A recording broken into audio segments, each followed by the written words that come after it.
Nous avons un mandat pour votre arrestation. Sortez en suivant ma voie, main en l'air et vide. Donc à partir de maintenant, vous êtes en état d'arrestation. Nous avons des chefs d'accusation pour meurtre.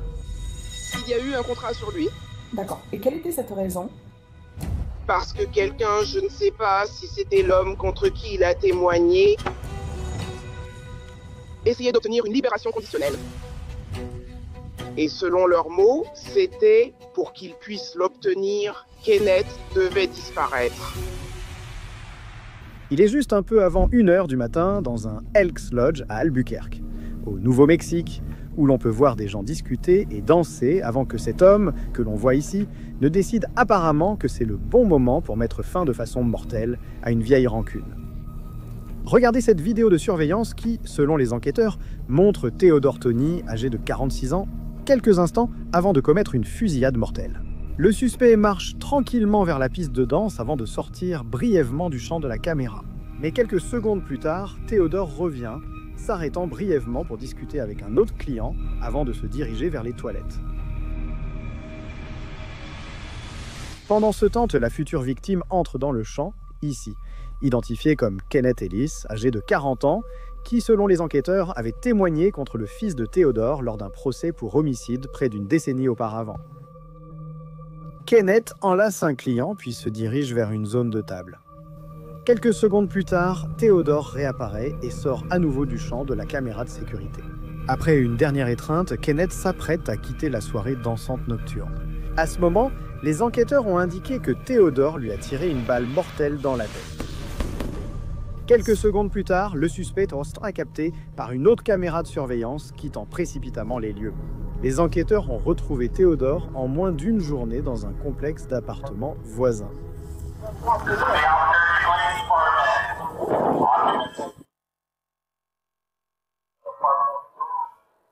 Nous avons un mandat de perquisition pour votre arrestation. Sortez à la voie, les mains en l'air et vide.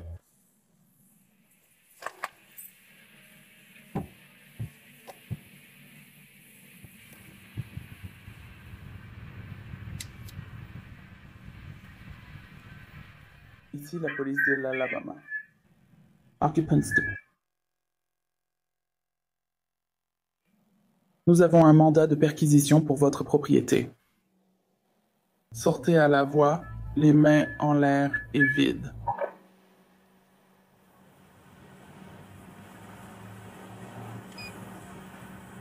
Si vous obéissez à mes ordres, je peux garantir votre sécurité. Oui, sortez vos chiens, mais sortez aussi, rien d'autre. Dépêchez-vous. La police n'a pas publié les images de l'arrestation de Theodore, mais un détective explique ce qui se serait passé en interview avant le procès. Une fois les mandats de perquisition et d'arrêt obtenus pour M. Tony, un plan a été élaboré pour que les détectives, avec l'aide d'autres enquêteurs, procèdent à un appel d'encerclement. Nous avons également reçu l'aide du personnel tactique. Un appel d'encerclement consiste à établir un périmètre intérieur autour des appartements. Nous utilisons la distance et la couverture afin d'assurer le moyen le plus sûr possible pour interpeller les individus. Des annonces haut-parleurs sont faites en direction des appartements et spécifiquement adressées à M. Tony, et c'est ce qui s'est passé dans ce cas. Et M. Tony est sorti. Il a obéi et a été placé en garde à vue. Le détective précise que Theodore a été placé en garde à vue sans incident, où nous le retrouvons ensuite.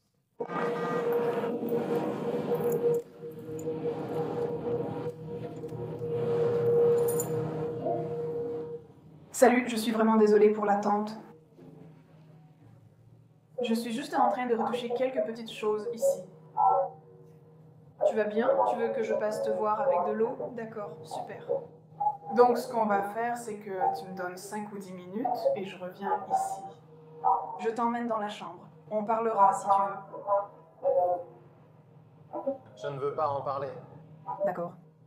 Nous avons toujours un mandat de perquisition à exécuter, d'accord? Il a déjà été signé par un juge pour obtenir votre acide désoxyribonucléique. Alors, ce sera juste quelques empreintes. Nous allons prendre des empreintes complètes de vos doigts et aussi faire quelques prélèvements à l'intérieur de votre bouche, d'accord? Quoi? Pour votre acide désoxyribonucléique. Pourquoi? Alors, eh bien, si tu veux parler, on peut discuter par ici. Je vais quand même pas mentir. Oui. Vous êtes désormais en état d'arrestation. Nous avons des accusations de meurtre au premier degré. Quoi? Oui, monsieur. Et c'est pour ça que nous allons prélever votre acide désoxyribonucléique.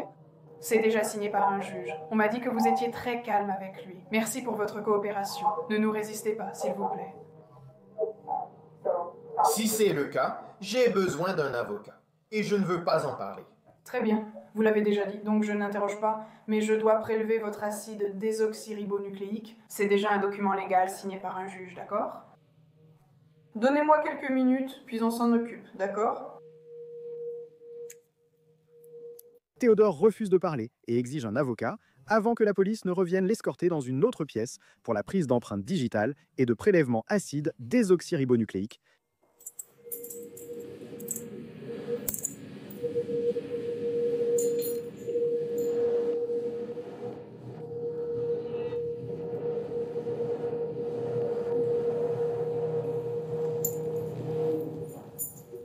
Nous avons bien avancé, c'est presque fini.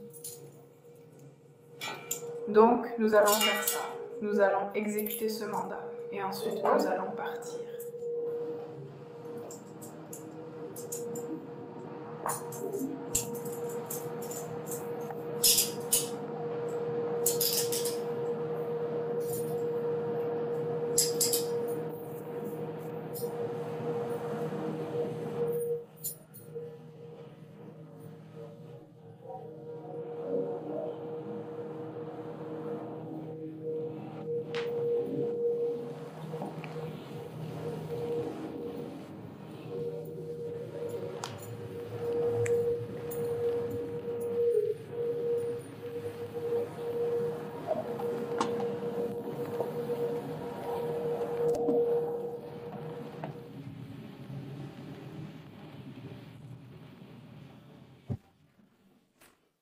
Très bien, monsieur. Je dois juste prendre quelques photos de vous, d'accord?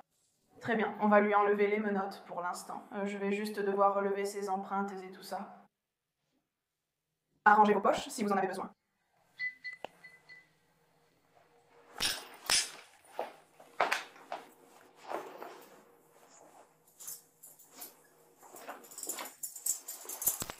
Michael, tu peux te mettre debout contre ce mur?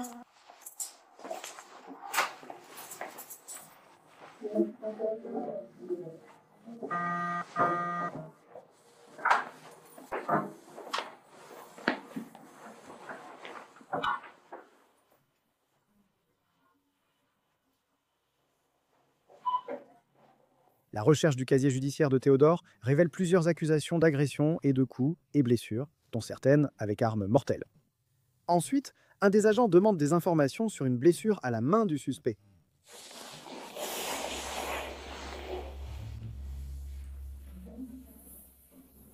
Je me suis fait mordre par un chien. Oh non! C'était un gros chien? Ailleurs. Mon chihuahua me mord, mais il n'a pas de dents.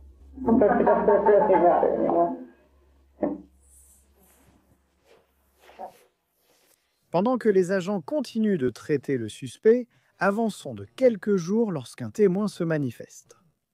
Avez-vous des questions à me poser sur l'affaire auxquelles je pourrais probablement répondre? Donc j'ai entendu et c'est pour ça.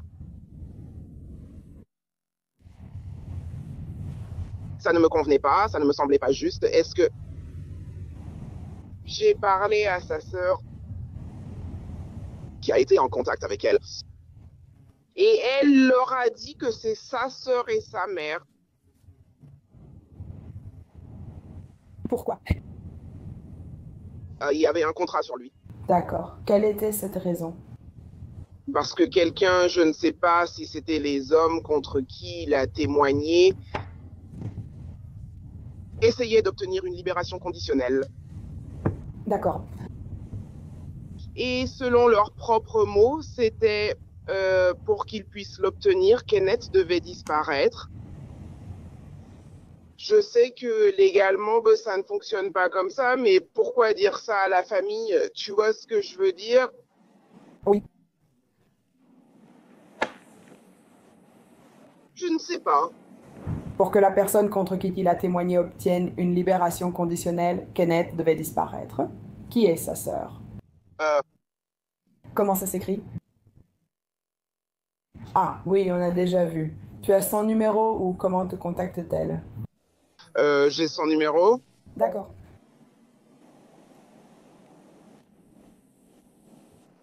J'ai entendu ça aussi. D'accord. En quelque sorte, brièvement, je dois examiner les appels de la prison pour obtenir l'information. Cela me prendra juste un peu de temps. Mais si vous entendez autre chose de ce genre, s'il vous plaît, faites-le moi savoir, d'accord? Je sais qu'il y a beaucoup de rumeurs et beaucoup de choses. Évidemment, on cherche juste un mobile. Évidemment, on en connaît une partie, je pense. Je suis sûre qu'on en connaît une partie. J'ai juste besoin, le reste serait bien à savoir. Le témoin confirme ce que pensaient déjà les enquêteurs. Théodore aurait ciblé Kenneth pour avoir témoigné contre un membre de sa famille. Ouais, c'est justement pour ça, genre, pourquoi aurais-tu ce détail? Ouais. Et tu es ami avec toutes les personnes impliquées. Oui. Donc, ça ne me semblait pas correct. Et puis, tu vois, je n'essaye pas de... Encore une fois, je n'essaye pas de lui mettre ça sur le dos, mais c'est... Oui. Je sais que les gens parlent. Ils ne parlent juste pas à la bonne personne. Mais je vais vraiment découvrir. Je vais aller au fond de pourquoi ce qui s'est passé. Et oui, si quelqu'un d'autre est impliqué, il sera inculpé. Si quelqu'un a organisé ça pour que Kenneth soit là cette nuit-là précisément, je le découvrirai et cette personne sera inculpée de meurtre au premier degré et de complot. Même sans tirer, j'inculperai toute personne impliquée si je fais toute la lumière sur l'affaire. D'accord, j'espère. Absolument d'accord. Oh là là, d'accord. Je vais prendre ça pour toi.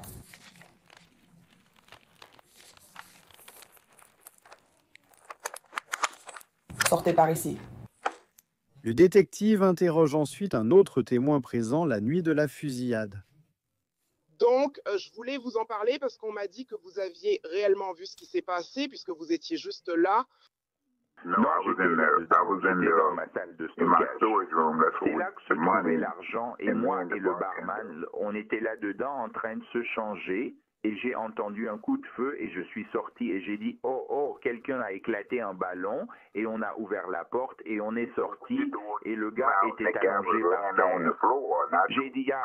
Elle a répondu que ce n'était pas un ballon, mais un coup de feu, car le gaz était allongé dehors. J'ai dit, ferme la porte, car j'ignore s'ils vont encore tirer. Nous avons fermé la porte et nous sommes retournés là-dedans, elle et moi, pendant quelques minutes. Ensuite, les gens couraient dehors, tu sais, en criant et en hurlant. Alors, je suis ressorti et voilà comment ça s'est passé. Je n'ai vu aucune fusillade ni rien. Super. Désolé, moi, il y a beaucoup d'images à examiner. Si jamais, après avoir regardé ces images un peu mieux, si j'ai des questions, est-ce que ce serait possible que je vous rappelle? Ça me va, madame, car vous ne me verrez pas sur ces images, sauf peut-être après, puisque je n'étais même pas là. Est-ce que vous... Donc, après la fusillade qui a eu lieu, est-ce que vous avez entendu qui a tiré?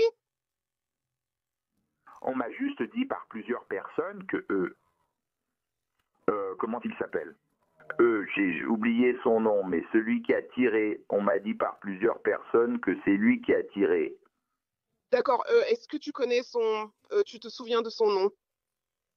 Non, Tony. Je crois que c'est Tony. Les enquêteurs ont déclaré qu'il était difficile d'obtenir un témoignage à cause de la peur des représailles.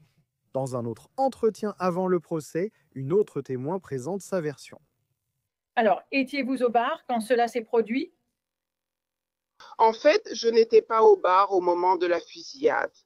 Je venais juste de retourner dans notre réserve pour prendre de la monnaie, donc en fait, je n'ai rien vu de ce qui s'est passé. Avez-vous entendu quelque chose? Oui, j'ai entendu un grand bruit sec, ça ressemblait un peu à un ballon qui éclate.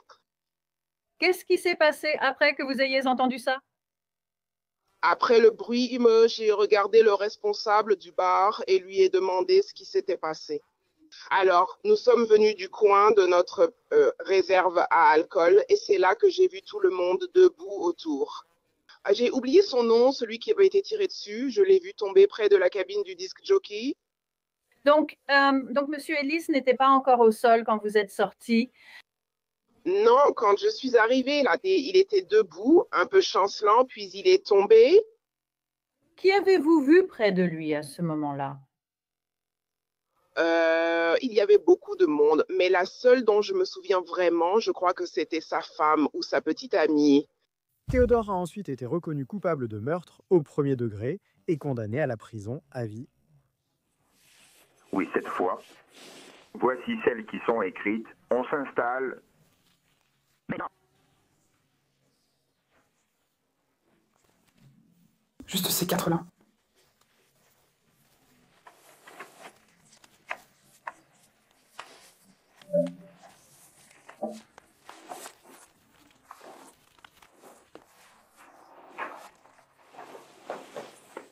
Peux-je aller aux toilettes si je te remets les menottes?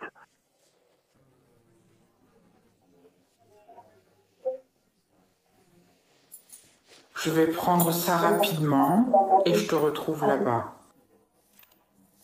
Merci pour ta coopération, je l'apprécie.